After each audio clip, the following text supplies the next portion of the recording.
Adde Bukaayoo Quxisuu loon ishee waliin gara aanaa dirree ganda Dululu Makkaanaatti godaanteerti. Loon 800 qabu keessaa 6 qofati na harkatti hafee jetti.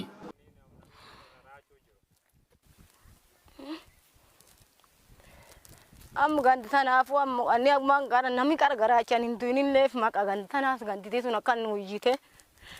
Am wanni afqaalleen teete nurra du'u jirta am qaalleen ka afqaalleen har'a nam qalee farrallee walti sadii du'e.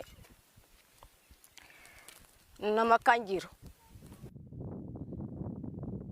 Obbo Guyyoo Jirmaa bulchaa ganda Dululu Makkaanaati.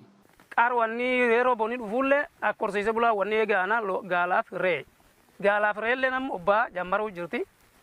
Loon isaan obbaanii kama ciisa kana keessa baanee jirra jechuudha. Amma waan tokko lama akkasitti laf keessatti barbaadan argan malee obbaanii jiran jechuudha. Obbo Guyyoo Carfii itti gaafatamaan waajjira hooggansa sodaa balaa Booranaa ammas dhiibbaan hongee kun waan dhaabbatu ta'a waan hin jirree fi loon caalu akka du'u malu sodaa qaban himan. Horiin agamma du'e gara 573 oli du'e jechuudha. Horiin ammallee 400 oli horiin amma ofiin ka'uu hin dandeenye kan namni kaasuu jira. Kulleen soorii humboon kana taa'ee jechuudha. Waan kan qabeenya gamma mancaa kan gara maallaqaatti yeroo shallagamu birrii biiliyoon 7.5 ol uummati kun dhabee jira jechuudha.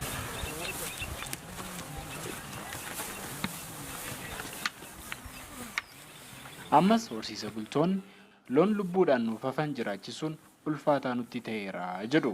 Sababa isaas yoo himan loon yookiin horii kaan marga bituuf gurgurru gatii ga'aa nuuf baasaa hin jiran gatiin marga looniis jireenyis nutti qaala'ee jedhu. Adde Baaree Galgaloo fi obbo Atkiyyaa Saaleessaa jiraattonni aanaa Dubluk adoo loon gololchan arge. Akkuma nama sagaleen gololchina misaa qursii qabne misaa iraati akkuma nama reegata. Gabbayee waan tokko lan kutatu. Lafti duwwumtaan akkanuma jirti. Akkuma ulfaatu qabeen waan qaban cufa yaayyuu innummaan namirra tufatee amma horii dhiisiin beeyyuu waan wanni bulfatanii jajjabdu hin jirtu. Agam maallee rakkoon isaanii nu jala goomuutti hin jirtu.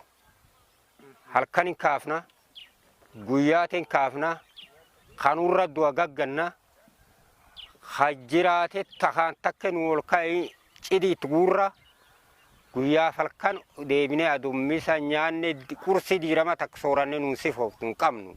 Akka jajjaba kee jirraa.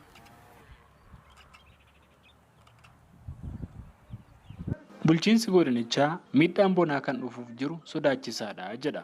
Kanaafis deeggarsii fi of eeggannoon gama tola ooltotaa fi mootummaan kennamu malee itti fufuu qabaa jechaan gaafate. Dargaggoo Alakee Dabbasoo ogeessa waajjira qabeenya misooma beeladaa godina Booranaati. Osoo rooba qofa eeggachuun taadhinuyyuu akka jallisii sun irra isaan marraa jallifatan. Jiruuf jireenya horsiisee bulaa qofa irra hin taa'an akka isaan jireenya isaaniitti jireenya waan dhibii jijjiirachuu danda'an jallisii hedduutti amma godina kan keessatti hojjetamu jira. At least jallisii daamiin gurguddaan hojjetamu jira baay'eedha.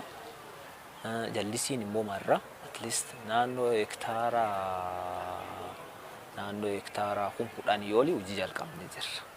Sa'aatii ammaan tana haroobiin jira kanatti marri faca'uu jirus jira. Sa'aatii ammaan tana jallisiidhaan faca'uus jirus jira. Sa'aatii ammaan tana naannoo Elwayyee Segeen irratti faca'uu jira. Cuftinuyyuu hordoffiif uummata kan baraaru irratti hojii hojjechuu jalqabne keessaa isa tokko.